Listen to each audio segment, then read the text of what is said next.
Hello, and welcome to this special author interview for FanFiAddict. I'm Frasier Armitage, part-time robot, full-time nerd, and author of New Yesterday and Time's Ellipse. And joining me today is an absolutely fantastic author. Her debut novel is one of the best debut novels I've read in absolutely ages. It is fantastic. It's called Daughter of Calamity, and the author is the wonderful Rosalie M Lin. Rosalie, it's great to meet you. How are you doing today? Hi, it's great to be here. Thanks for having me, Frasier. I'm super excited to do this. Like for me, it's a lunchtime interview. Although I know it's evening over there. Yeah, late night interview for me and then Late. lunchtime for you. It's great, yeah. Yeah. Um, how are you feeling about the book now that it's out there in the world and people can read it? Oh wow, it's been around, I think it's been 2 weeks since it's come out, but it actually only just sunk in like 2 days ago. So I unboxed my final copies, I think before the book even came out. But I didn't actually read it. I mean, like I like pretended to read it. But like I was like looking at the words, but it didn't actually like sink in until just a few days ago. I was actually in the acknowledgments looking up my publishing team, like every single person, so I could get everyone's name right to send a thank you. And then I flipped back and started reading, and I was like, "Oh, I actually kind of like this." Yeah, But I think that in the moment it's just so overwhelming that I just kind of like it's. I just drew a blank for a few weeks. Yeah, it's great to yeah. be to actually read it. Yeah. Oh, that's great. Fantastic. Tim is with us. So Tim says, uh, howdy folks, congrats on the release, Rosalie. So Oh, that's thanks, hi Tim. Tim. Welcome. Yeah, for anybody else who's here as well and who's watching live, feel free to ask questions in the comments. We'll get to as many of them as we can. I guess the first question, Rosalie, would be, what's your book about? What can people expect from Daughter of Calamity? Oh yeah, so I have a copy here, so I'll hold it up. Daughter of Calamity is a adult historical fantasy set in 1930s Shanghai, and it's about a cabaret girl who uncovers an underground trade of women's faces and sets out to stop it. Oh, that is One such a sentence good. pitch. That is amazing. Like, how did you do that? How did you condense the book into that? That It's was one perfect. Yeah. sentence. So, can you go even more? Can you like if you were to sum it up in like 3 words, would you be able to? Three only 3 words, even shorter. Okay. I mean, I think I would have to give this one to the publishing team at Tor who came up with it. I think it's glamour, gangsters, gods. I was gonna say ancient gods, but I only have Yeah. 3 words. Yeah. Oh, that's so cool. But that is really what it's about. It's like it's got so many elements to it, and the balance across it is so good. I want to talk to you about all of these different elements and what went into writing it. So let's start out with because you said 1930s Shanghai. What was the appeal of that era for you for wanting to set a book there? Yeah, so 1930 Shanghai is so interesting to me, because Shanghai at the time, it's this like glittering wonderland, basically. I mean, I wish I was alive to be there. There's a super fashionable, popping with business. There's like everything, all these stories of people coming from all around the world. But at the same time, if you kind of delve deeper beneath all of that glamour, all of it was only really possible because after the first Opium War, Shanghai was actually partitioned between 11 different nations. And they forced Shanghai to open up as a treaty port. And that's kind of what brought all the commerce, all the fashion, all the art, and allowed this culture of jazz and dancing to really penetrate the city, which otherwise would not have had that. And so you have things like orchestras from Havana, Cuba, playing in Shanghai, dancing, and all of that is kind of really only possible because of the colonialism. And I think that contradiction, like that juxtaposition, was really fascinating to me, like the glitter and the darkness together. Yeah, because when I think of like the 1930s, I think of things like Fred and Ginger movies and like all of this, they were going through like the depression, but it was very this Yeah. big thing of like let's put on a show, let's put on the Mhm. best our best face kind of thing. So that was happening in Shanghai as well, you think, from Yeah, the and from your I research? do think that because of the prohibition that was happening in the United States, there was no such thing in Shanghai. I actually found stories of people who were like down on their luck, like bar owners, etc., in New York City or like Las Vegas, who are like, well, let's find somewhere else to go. And then they picked Shanghai and they came to Shanghai. There was a region of Shanghai at the time called the Badlands, and it's kind of like out in the outskirts, but it's where a lot of casino owners and kind of gangsters from the United States actually came and started their own kind of mini Las Vegas away from home. Wow, it sounds like, I know that in the book it's an amazing place and the atmosphere of the book is so good because the setting is just amazing. But all books should be written in 1930s Shanghai, right? That sounds like That's a great historical. idea to me. Brilliant. How much research did you have to do for the book specifically?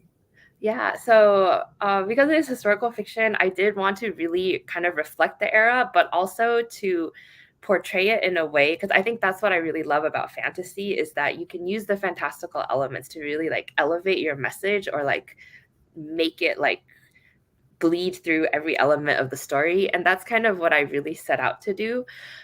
So for the research for this book, I am very lucky that I got to go to Shanghai twice, right before the pandemic hit. And so in person, I got to experience that. Surprisingly, a lot of like the elements or like the ghosts kind of that existed in 1930 Shanghai are still very present in Shanghai in at the time 2020.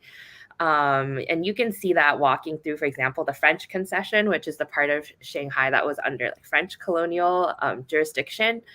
You'll find little plaques in all so a lot of those old styled houses are now like hipster kind of Airbnbs. Like it's where I was staying, but like for example, I found a plaque that was like during World War II. This is where a lot of Jewish refugees came and they stayed. And then you just find these like little kind of traces of the city. And the main nightclub in Daughter of Calamity, the Paramount Ballroom, I actually went there, and the main temple that's in Daughter of Calamity, which is right next to it. And you can actually kind of feel like when you stand in the presence of these two very large and grand buildings, you kind of feel the history still. And I think that's the coolest part of going in person. For research, a lot of it though I did via the internet and sources that had access through to the access to through the internet.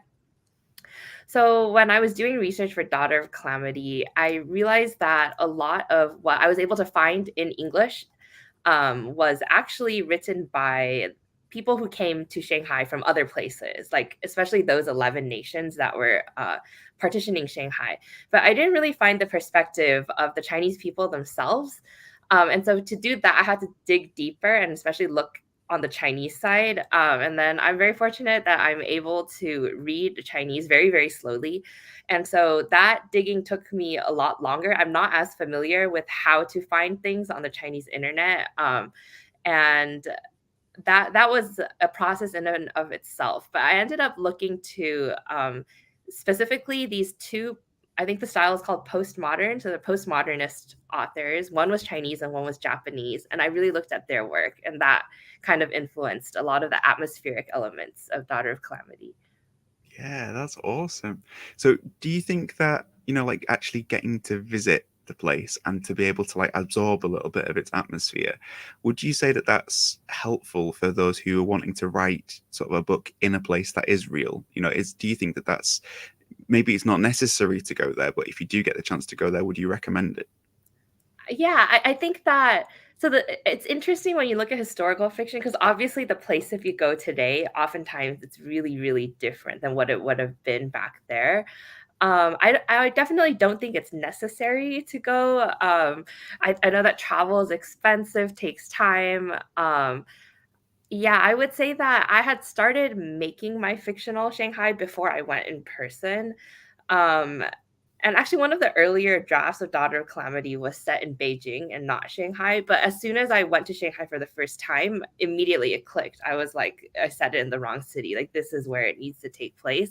So I would say that if you have the means to travel and visit that place, I think that for like historical fiction, especially, it's just so interesting. Like, even if most of the things I found didn't make it into the final copy of the book, but just those like little tidbits of history, for someone who reads a lot and is really interested in history, it was so, so, so fascinating.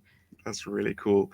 In all the stuff that you found, is there like something that really stands out to you as being like, oh, this is like a favorite account or my favorite like little detail that you were able to come across in your research? Oh Or yeah, that's such a great question. I would have to say that so in Daughter of Calamity, one of the major themes is like what the ancient gods would think of Shanghai now that in 1930s it's been basically like colonialized, and it has all these Western influences, all these jazz clubs, and the ancient gods obviously they're like, what is this music? Where does it come from? We don't understand it.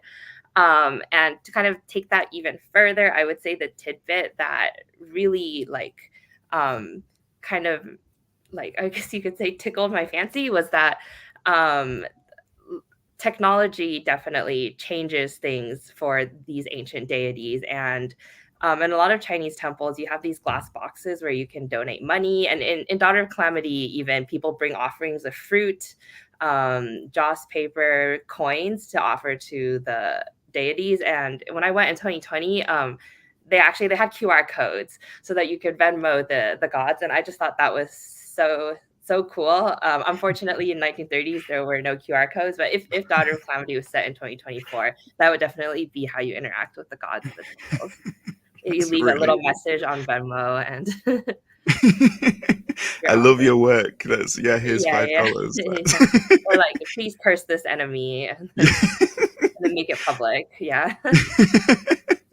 That's awesome. That's so cool. How, but I feel like that whole thing of like technology and fantasy blending together is kind of something that Daughter of Calamity handles really well.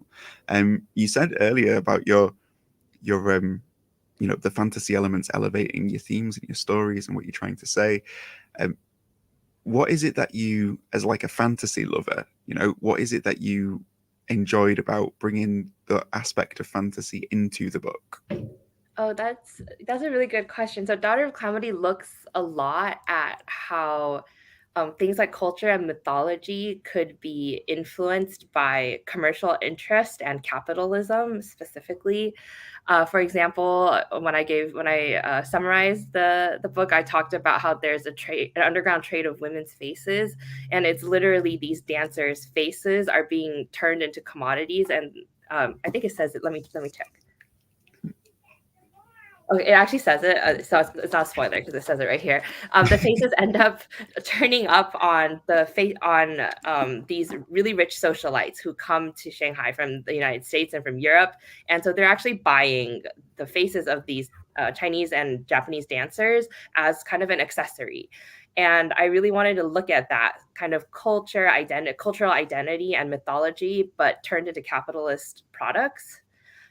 That was really fascinating to me. And that's an aspect of technology and something that became possible after the Industrial Revolution. So it's a little bit of like a horror element and a fantasy element. And I would say the other kind of big one I really looked at was even though in the 1930s in the real world, it's different from the 1930s in Daughter of Calamity, but you would notice one historical like discrepancy is that there's no guns in Daughter of Calamity.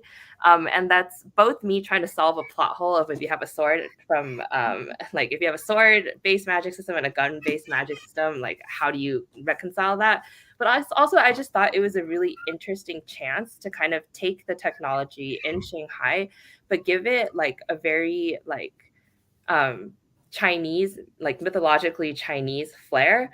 And so instead of having guns, the kind of weapons that come as a result of technology in 1930 Shanghai are that the gangsters have arms made from silver, like melted swords, and that gives them an edge in fighting. And so I thought it was really interesting to be able to play around with technology and technological advances after the Industrial Revolution, but make it like fit the world. And for anybody who is like listening in who hasn't had a chance to read the book, it really is as cool as what Rosalie is making it out to be. You've got so many different things of like limbs that are crafted from old swords that are giving people power. You've got like these faces of these beautiful people that are being sort of, taken apart and then put back together on other people's faces. It's got so much. What did you come up with first with all of these different ideas, Rosalie? Because there's so much going on in this book. I was like, oh, where did you begin?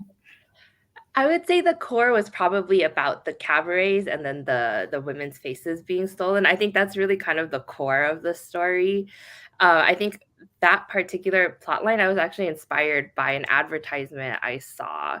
And I don't remember exactly what advertisement it was anymore, but it got me thinking. It was definitely an advertisement where they kind of took some Asian feature and they really fetishized it. I mean, you see that a lot, I think, especially in Western marketing, and you even see it in Asian marketing. Like when I go to China and I walk in the subway station and there's like these giant billboards full of ads, I definitely noticed that kind of taking beauty, but specifically features of beauty that are associated with certain cultures and kind of making that like a commercial aspect is really, really interesting to me, especially in the 20th century.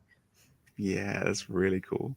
So if we're talking about sort of taking people's features and then that putting a price to them, honest answer, Rosalie, how much do you think I would get for my beard? You know, because because my wife hates it. She wants it gone. So I'm thinking, how much could I get for that in Daughter of Calamity? Oh, You know? well, it's an excellent beard, and you maintain it very well. I mean, do you want it in terms of the currency at the time? So at the time Daughter of Calamity was written, Yeah. there's a lot of different currencies that are used in Shanghai. And so at in the year that this book was written, the Mexican silver dollar actually has the highest exchange rate to Wow. yuan. But I would say that it could probably go for, given the technological advance, probably the price of a house in the United States. I would say that, yeah. Thanks, Rosalie. That's the nicest thing anyone said about my beard. I really appreciate it. That's great. Thank you. You're welcome. Um, I let's talk a little bit about the Paramount and the cabaret and the dancers. Um, the I loved the perspective of is it Jingwen? Is that am I Yes, pronouncing that yes. right? I loved her perspective so much. What made you want to write from the perspective of a dancer? Yeah, so I have a very extensive dance background myself. I've been dancing as an amateur since I was really young, and I think I've had the fortune of exploring and dabbling in many, many different styles that range from just being trained in ballet as a kid to I think the two most probably fascinating stints I had as a dancer were that in college. I took a lot of pole dancing lessons when I went to school at UC Berkeley. There was a pole dance studio. It was kind of a very new thing at the time. It was like a movement locally where women were kind of reclaiming what pole dancing means in the mainstream kind of media and discourse. And because of that, when I studied abroad in China, I got an opportunity to pole dance at a couple of nightclubs in Beijing where I was staying. And that was definitely completely eye opening. But it's a difference of when I dance in the studio as a pole dancer with all women, and we were just, it was a very like set up to be a very safe space versus when you're performing tricks in the club for an audience that could have anybody in it.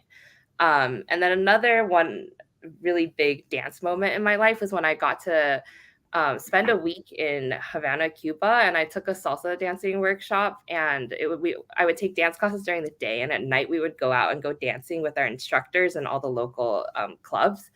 And I think that was what introduced me to social dancing, which is the kind of dancing that would have happened for Jingwen at the nightclub she works in. And I think social dancing was really different from everything I'd done up to that point because it's kind of like a conversation between two people. So dance in that sense is almost a language, and you're performing just for one other person, and there's no words. And so you react to the other person's movement, and sometimes it's just like a slight tap on the shoulder is enough to kind of convey a lot of meaning. And that's so different from performing for an audience. And that really got me thinking about all the different ways that dance itself is a language. It's something that it's an act of power, an act of like reclaiming, and just all the different variations that I've danced in my life. I wanted to kind of take that and also make that a really big part of Daughter of Calamity. Yeah, and it so works because the language of the dance is, and the storytelling that you put through the movement and through the dancing in the book is absolutely stunning. You feel like it's almost like action scenes sometimes because of the way that you've written it. I loved it so much. So I have a few different questions about that because I'd seen on your bio that you were a dancer as well before you decided to be a writer. The storytelling aspects that are present in dance, did you learn things through your dancing as to how to convey and how to express yourself, that proved helpful to you when you became a writer? I think definitely. I think that dancing, like I started out dancing as a student, and then I started like putting on my own shows, whether it was when I was pole dancing in in the club and I had 1 minute to make a routine. And you have to really think what will catch the eye of the audience, what you're trying to show, what the audience wants. These are things that you have to balance both, as the dancer yourself, what you want to express. I mean, I very much like kind of a lot of art, because I would say like publishing and writing a book is the same way. It's always a balance of the art that you want to express versus you have to also think what the audience is going to think. And I would say more recently in my dance journey, I've been doing a lot of K-pop covers. And so I've also had the fortune of producing some K-pop covers. So choosing where to set them, the music, and all of that storytelling, I think, again, it's kind of like making a movie versus writing a book. You have so much more to tell that story versus than just words. And when I wrote Daughter of Calamity, I actually wanted to kind of give that 3D experience, like with all the sensory details that you would actually get if you were watching a dance performance in real life, like the sounds. If it's set in a park, for example, like I did a dance cover in Golden Gate Park a couple of months ago, and it was like you could smell the churros from the food trucks. And those are details that I didn't want to miss because it makes the whole thing come alive.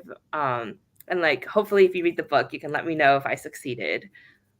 Oh, you totally succeeded, Rosalie. Like, I, how did you do it? I mean, the dancing scenes are like, I've read other books with dance scenes in them, but this is unlike any other dancing I've ever read in books. It's so fundamentally woven into the heart of the story and the character as well. When how did you know when to stop? Well, how did you sort of get the balance with it? Because I'd imagine that it would have been so tempting of you just to keep going and almost like choreograph these epic sort of chapters of dance. But how did you rein yourself in when you were writing it? Honestly, there probably were in the very first draft of the book, probably episodes and episodes of dance. I think that when I went back and looked at it, I wanted kind of every scene to be really purposeful, like every dance scene and every battle scene, because dance and fighting, sword fighting, are kind of put next to each other, and the similarities and the differences are like kind of deconstructed in Daughter of Calamity, and whether or not they really are kind of just the same thing. Um, and I think that it was going through and parsing. Unfortunately, I did have to cut a lot that I really loved to really get to the meat of it. Yeah, the grit and the meat of it. Every single movement, I wanted to reflect something important, whether it's an emotion the character is feeling or something thematic. Yeah, I feel like I talked to sort of different authors and I talked to them about adaptations of their work and what they would, how it would sort of be translated into other media. I feel like with Daughter of Calamity, I would love to see it as a ballet. I Oh, oh think that wow. that That's would the first time be, I've heard that. yeah, I feel like the storytelling that happens is so connected to the character of Jing Wen being a dancer and the dancing that happens throughout it. It is just, I think that's, yeah, if I was picturing it in my head, that's how I would want to see it adapted. Um, but on the topic of Jing Wen, um, if you're a dancer and she's a dancer, how did that sort of aid you in like your connection to like connecting with the character and in helping to craft her and her sensibilities and the way that she sees the world? Well, I have two comments to make in response. First one is I still think it's so fascinating that you wanted to see Daughter of Calamity as a ballet. So I do go watch the San Francisco Ballet quite a bit, like quite a few times every year, because I live not that far from the War Memorial Opera House, and that would be so interesting because it would be like a ballet within a ballet within a ballet, Yeah. because there's that element in Daughter of Calamity. Um, yeah, and then you were asking about Jingwen as a dancer. So really interesting when I was reading the early reviews that came for Daughter of Calamity by people who had read it. There was one reader in particular who caught that the ballet that happens in Daughter of Calamity was inspired by the Rite of Spring, which was when that ballet came, when it debuted, it was interpreted so wild. Like, it was completely slammed by critics because it just completely violated the rules of ballet by digging into, I think it's Russian folklore, and kind of putting that into the choreography. And when I learned about that, I kind of wanted the same feeling reflected in Daughter of Calamity, but using Chinese folklore. And I just thought that like really that like made my whole week when that reader caught that instance. And kind of the second detail that I wanted to talk about was so I've had a few dance friends from all walks of life read Daughter of Calamity. And I think recently I had one of my first dance friends from high school message me that when Jingwen is trying to channel the goddess, so one of the plot elements is Jingwen is portraying the mother of Calamity, who is this ancient deity who looked over Shanghai, in this show that her ballet review is putting on. And she's trying so hard to channel the mother of Calamity that it kind of creates a channel between her and the goddess. And a dancer that I know messaged me and said that it felt so real that when she had performed in the past, she was just trying so hard to be in character. And so I think I wanted to put those little moments into the book that they're almost Easter eggs for dancers, but I think for readers who aren't dancers, even, it probably makes it authentic and hopefully kind of is a voyeuristic way to experience briefly what it's like to dance. Yeah, totally. I felt like it was so authentic. Like the even before I found out that you were a dancer, I was reading it thinking this must have been written by somebody who's had experience and exposure to this world, because there were so many details that you threw in, even like the relationships between the dancers, and the conversations that they have sort of before they go out there, and and even then the way that they perform and how they feel about that, and how much of your own experience is in the book, Rosalie? Well, I would say, fortunately, the dance community that I have always been very supportive. I don't think I've really been part of a petty dance community, although I know they're out there and I've heard of them through other friends I had. I think I've been really fortunate that throughout my life, most of my friend group in every stage of my life have always been the dance community, and everyone has always been really supportive. But kind of the relationship between the dancers was influenced by other dynamics. So the girls in Daughter of Calamity who dance at the Paramount Ballroom, they begin with being very competitive with each other. And I think that's a system that's kind of created by the society they live in. They're meant to they're set up to compete against each other, to dance with like the wealthiest patron who comes in the club. And that sets up an animosity between them to kind of also keep them apart. So I kind of keep them from almost unionizing, you can say, and then kind of revolting against the very, very rich investors who own the nightclub. But they share a lot of experiences together. And I think that's actually probably that's true for a lot of different aspects of my life that haven't been dance related, like workplaces, et cetera, where they kind of make competition, especially between women or people of color, and so that you never kind of see the bigger picture because you're so busy squabbling with each other. I definitely wanted to depict that in Daughter of Calamity.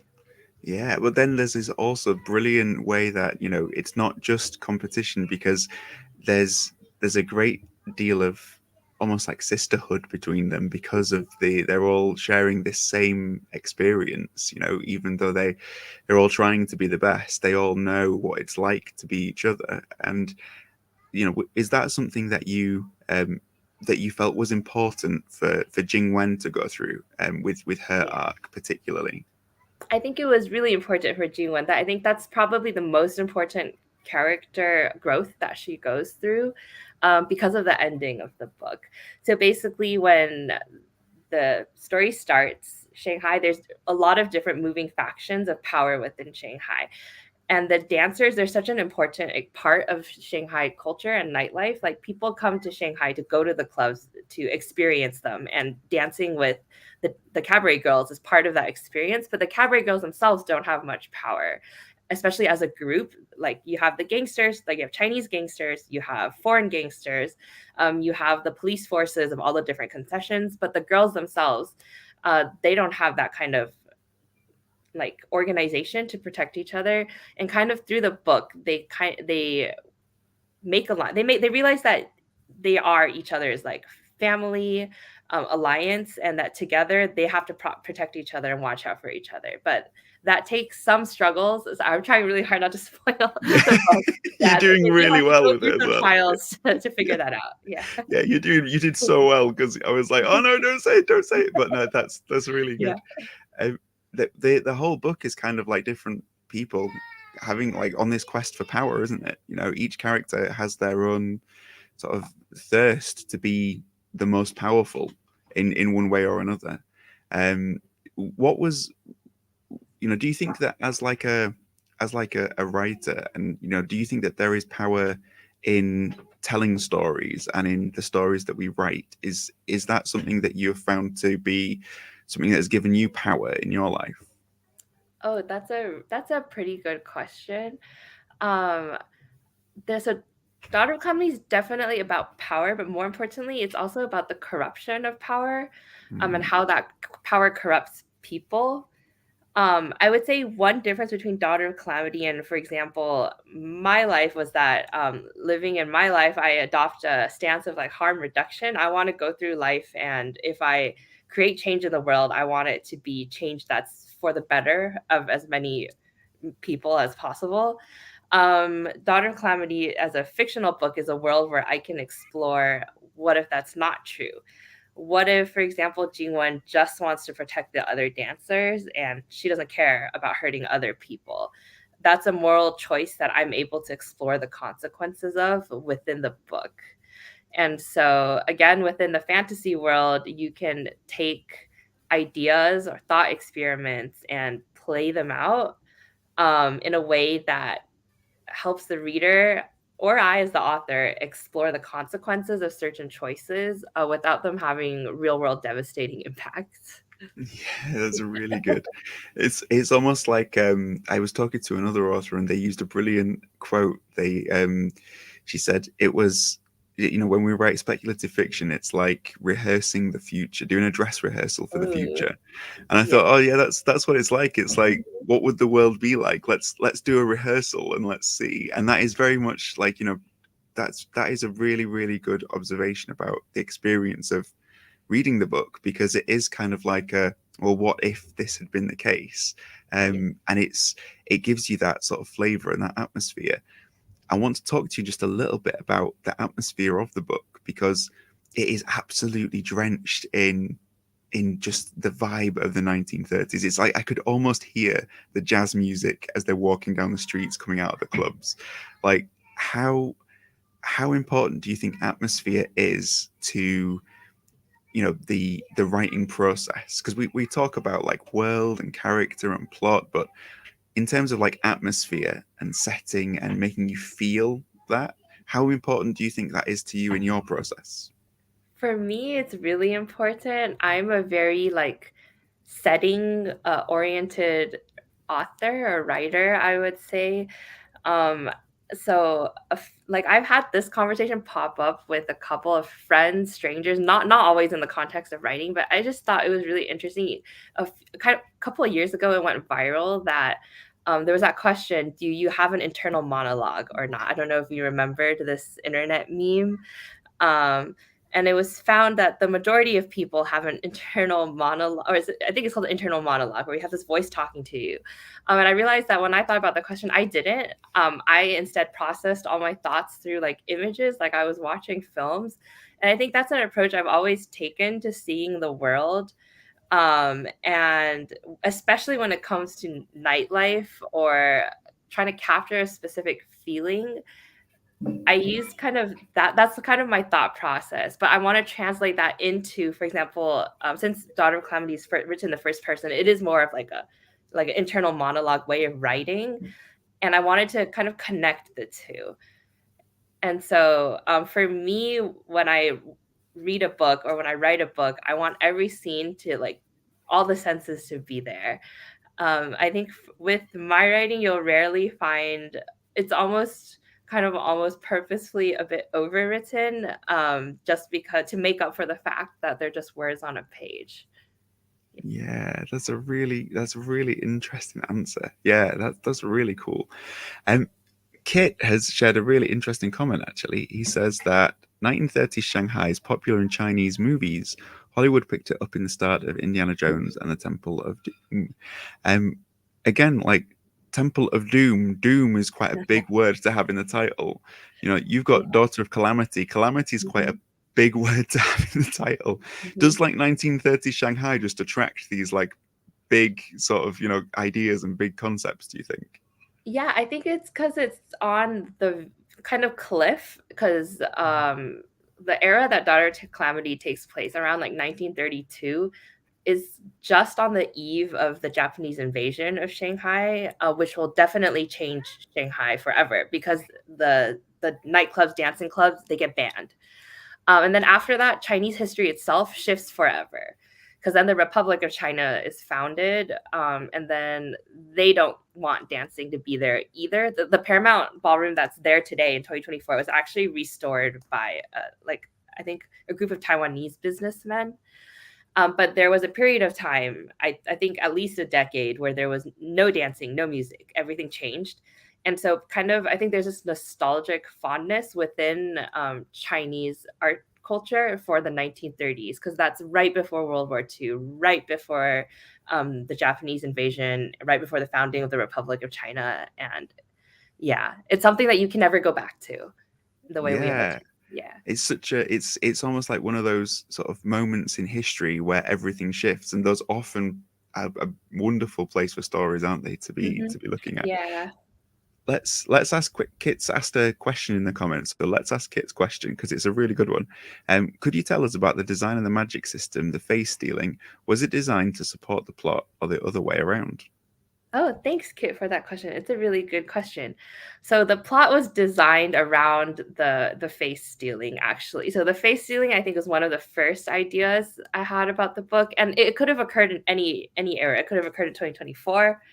It could have occurred in 1930s, and I chose the 1930s because I think that the horror becomes more evident, but not in a way that's like graphic, but it becomes evident in almost a poetic sense due to like the nostalgia that surrounds that era, like the nostalgia, the soft imagery, the art deco, all of that. And so I definitely built the plot around the face stealing. Yeah, that's really cool.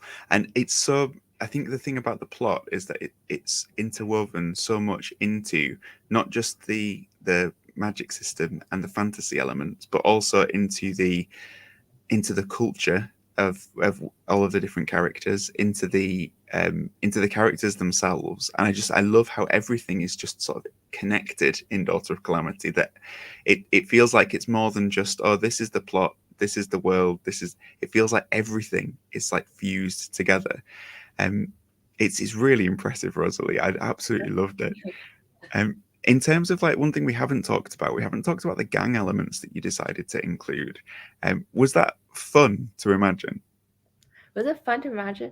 It was fun to like imagine or almost reimagine, because the history of the gangs in Shanghai or like Hong Kong, which are well, these days it's more portrayed in movies to be Hong Kong as the center of the Chinese gang world. If you take the names of a lot of the gangs that are like currently very big in film and possibly reality. And you trace them back hundreds, like centuries, thousands of years, you'll actually find that the gangs used to be the martial arts sects that used to exist in China. So if you watch like martial arts movies, like in Hollywood, we have Crouching Tiger, Hidden Dragon, etc. All of those clans and sword fighting clans actually progressed and eventually became the gangs of modern day China. And I mean, I think if someday I was able to go back and get another degree, like a PhD in Chinese history or comparative literature, I think that would be so fun to study. It's possibly also like another book idea I would want to return to in the future, is kind of see how that transition happened. That as the world changed, these martial arts sects also changed. But way back in the day, they were known for their honor code.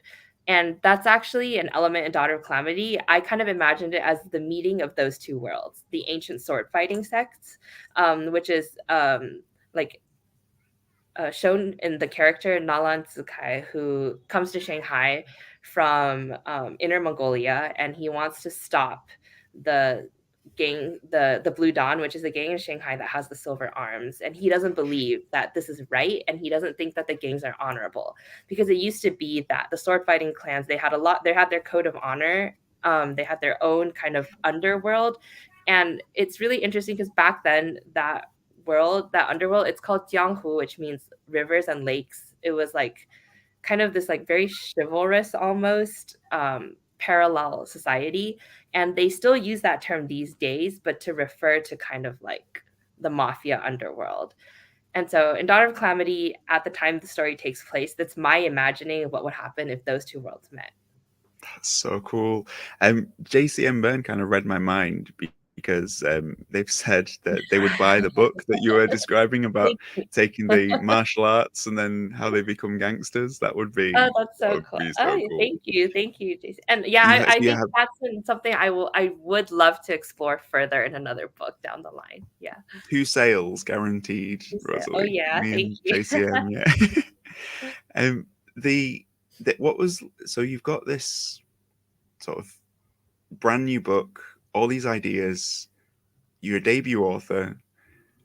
What's been your sort of like experience as a debut author? Is it everything that you had anticipated it being? Ooh, I would say not at all. There's a lot of things that jump up at you. I think, for example, when I just started writing, it was a very solitary activity that I did by myself late at night. It was something I did to decompress and rewind. I mean, or not rewind, unwind from the day. I think I never expected how much travel, kind of exposure, public exposure, and then, but that's kind of also one of the best parts about it. I think I have loved meeting readers, booksellers, podcast hosts, reviewers from all around the world, kind of. Well, around the world virtually for the most part when it's not on the west coast of the United States, but I think I got to go on my own book tour where I think I had 4 stops so far. I have one more stop in New York next week. If you're there, come to my event at You and Me Books. But visiting all these indie bookstores, I come to realize that every bookstore kind of has its own personality and its own community. And I think kind of connecting with that community, it gives me life as an author. Yeah, definitely. And that's something that I really did not know before like my book came out. Even like the week before, I had no idea what to expect. And when so my first stop was in San Diego for my book tour, and that's away from home for me. I only know two people who lived in San Diego. They both came to my event. One was my conversation partner. But I think before that, I had been like hustling so hard to meet all the deadlines. I never thought like, what if nobody comes? Like, will people come? And those were like kind of public speaking fears that I had never had before. And I like never even realized I had a fear of public speaking because like at work I don't. And so that was like a whole new journey I had to go on. And now 2 weeks later, like I'm pretty comfortable talking to whether it's a live audience online or in person. But I think one of the things about publishing is I'm constantly learning new things. I had to learn graphic design. I think I'm still pretty bad at it, but I made my own graphics for Instagram. And I think just how well-rounded this like career has always shocked me, but also been just pleasantly surprising. Yeah, there's always a Yeah, challenge to face. totally, totally. You're not just a writer, you're all of these other things too. It's like, and of all the things that you've learned along this journey, is there one that you would have loved to have sort of like go back in time and tell, like, the Rosalie who was solitary writing away at the manuscript? Is there anything you would have loved to have told past you about what you've learned? Oh, wow, that's a really good question. I would say that I would have warned the Rosalie from younger to make decisions to kind of also protect my own peace, like protect my mental health. I think there's like a lot of pressure to be very like active on social media, et cetera, et cetera. I think there used to be this discourse that might not even be true, that you had to have like at least 1,000 followers on social media for a publisher to even consider your book. And I don't think that's true. And so that would be my advice for a younger me who is just writing, to, at that stage, just focus on writing. Because there's a lot of like chaos and noise that comes later. And back then, like isolated in my room, just writing, that was kind of a special moment. Because even now, when I write my second book, it's never going to be like that, almost pure in a way, because now I have to think about my next book deal, the market, etc. And I mean, those things are good. It means like my career is growing. But back then, I was doing it just for my love of writing and the art, and I think that was really special. I don't know if I'll ever be able to do that again. So I would say, to my former self and anyone who's perhaps considering a career in publishing and writing, cherish those moments. Yeah. Yeah, that's really cool. So when it comes to, obviously, like, the choice of what you're going to publish first and the choice of a debut book, often, the first book that a writer sits down to write is not the one that ends up being their debut. Um, with your experience, what made sort of Daughter of Calamity, what made this one sort of, what made it stand out that this was the book that you knew you wanted to share first with the world? Yeah, I think that's a really, really great question. I would say that Daughter of Calamity for me, it's like I've been calling it like the book of my heart. I think every author has one. And I think I'm very, very fortunate that the book of my heart got to be my debut novel. I think there were moments on the publication process where I was like, if this isn't the one that makes it, like I will be devastated. And so like I was just like fingers crossed, refreshing my email at all hours of the night.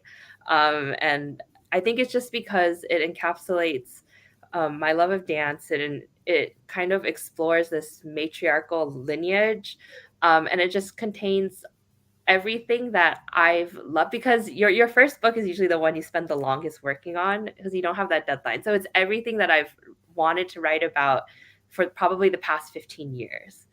My next books will, of course, be exploring new things, which is really, really exciting. But Daughter of Calamity for me was like writing like, it was kind of what I always imagined being like my first book. So it's special in that sense. Yeah. Oh, that's really cool. And I kind of feel like all of that belief in it and that passion in it is kind of evident in the way that you experience it when you read it. Because I just feel Oh, like yeah. it's such a layered thing, but it just kind of grabs you and grips you and pulls you in so hard, because of just, I think you can kind of sense that there's that passion there for it. I just read it with a smile on my face the entire time. I Oh, just loved every word. I thought it was brilliant. that's the And first time I've gotten that feedback, but that definitely touches my heart. yeah, it's a brilliant book. When I reviewed it, I gave it 10 out of 10 and was like, 10's not enough. It's like, Oh. it's awesome. Um, in terms of sort of what you've learned about this whole process when it comes to your next book, what's sort of like the biggest lesson that is going to be sort of feeding the writing of the next one, do you think? Oh, I think there's two answers. The first one is my next book is I outlined it first before writing it. For Daughter of Calamity, I kind of just spewed the story and then I organized it later. I was very resistant to plotting anything. For my next book, I had to turn in an outline to get approval for the book. Otherwise, it'd be like I wrote this whole thing and it's like 400 pages, and then my publisher decides, oh, it doesn't. We don't want it. And so, kind of learning to outline was a really, really big change. I think it will make the next book go a lot faster and be more organized, but I do think I might lose some of those like organic discoveries that happened a lot in Daughter of Calamity. But so it's a plus, a huge plus, and a little bit of a negative. Yeah, that's probably the biggest thing I've learned. Yeah, that's cool. Because I kind of feel like that's the, with this, there's almost like this triangle of characters through Daughter of Calamity. And I kind of feel like the way that the relationships evolve they evolve in really unexpected and almost like subverting ways. Yeah. And was that fun to discover as you were writing it? Oh, it was really fun to discover. It was really fun. It was almost like the connections made themselves. Like I set up the story and then I started writing, and then I just discovered all these things that I think probably just say a lot about the time period and the themes that I was trying to explore and how pervasive they were just through like actual history.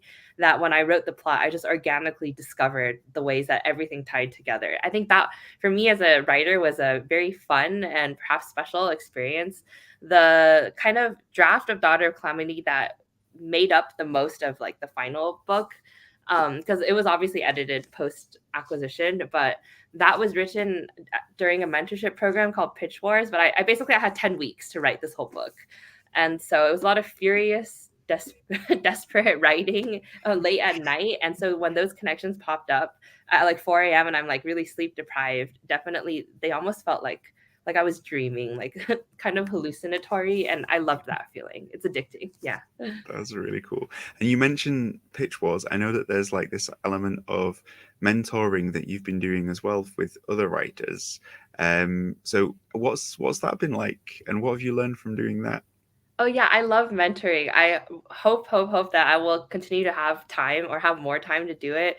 I was a Pitch Wars mentee in 2020, and I'm really lucky that I got to come back as a mentor in 2021, which was right before Pitch Wars as a program was ended temporarily, and we're still waiting for something to come up and replace it someday. I talk about this a lot with a lot of my author friends. It was such a great program, I think, especially for people who came from diverse backgrounds. Um, and so I love mentoring. My dream someday I want to be a professor of creative writing at a community college. We'll see if that ever happens. But I think kind of helping other writers, especially newer writers, discover how to translate all these ideas that are spinning in their head into something they're happy with on the page. That the monster has woken up, my cat. Oh, no. Yeah, I think for me, that's something I love almost as much as writing and reading itself. That's fantastic. What's your cat's name, Rosalie? My cat's name is Luna. She was Hello, getting too Luna. hot sitting next to the window. So Oh. luckily she didn't come bomb the interview. Yeah. She likes to do that. She likes to walk through and sit on my keyboard. Yeah. Yeah. She likes the limelight. She's a diva. Yes. Yeah. Okay. Last question that I want to ask you. If you could take any of your characters from Daughter of Calamity out dancing to the Paramount, who would you take? How many tokens would you give them?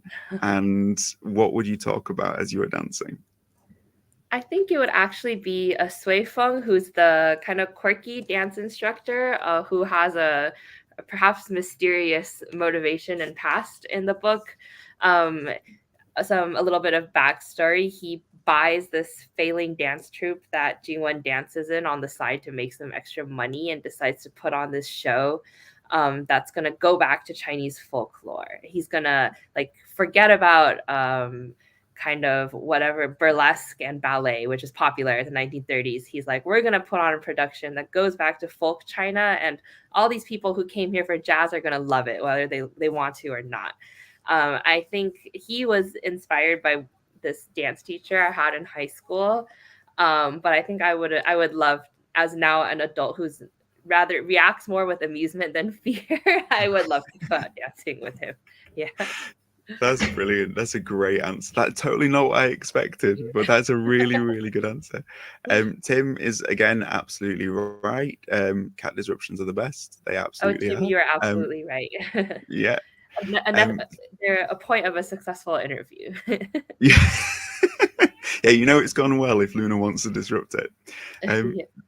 the Thank you so much for joining me, Rosalie. Thank you to everybody who's joining in as well. For anybody who's listened into this or who's read the book or wants to reach out to you, Rosalie, how can they do that? What socials are you on? Oh yeah, thank you for having me here, Frasier. It's been lovely. You can find me. I'm most active on Instagram. I think I can. Oh, if you just go on Instagram and look up my name, I think you'll probably find me. But I also share with Frasier so he can post it later. It's at Lin Rosalie, LINROSILY. I also have an account on Twitter/X. I'm not as active these days. I am also on TikTok, but I'm not posting that much. I'm mainly observing. But if you want to follow me for a lot of stories involving Luna, my cat, my writing process, my travels, I'm about to go to New York for the last stop on my book tour, and I'm going to Worldcon in Glasgow, Scotland next summer. Instagram is a great place to follow me. Yeah. Fantastic. I will see you at Worldcon, Rosalie. So I You're will going to be there Worldcon. too. Okay, that's so Yeah. exciting. All right, I'm so excited to meet you in person. Yeah, it'll be great. And all the best with Daughter of Calamity. Oh Seriously, yeah. it's awesome. It's such a great book. For anybody who's listening and has liked even any aspect of what we've spoken about, it is so perfectly rendered on the page. You must read it.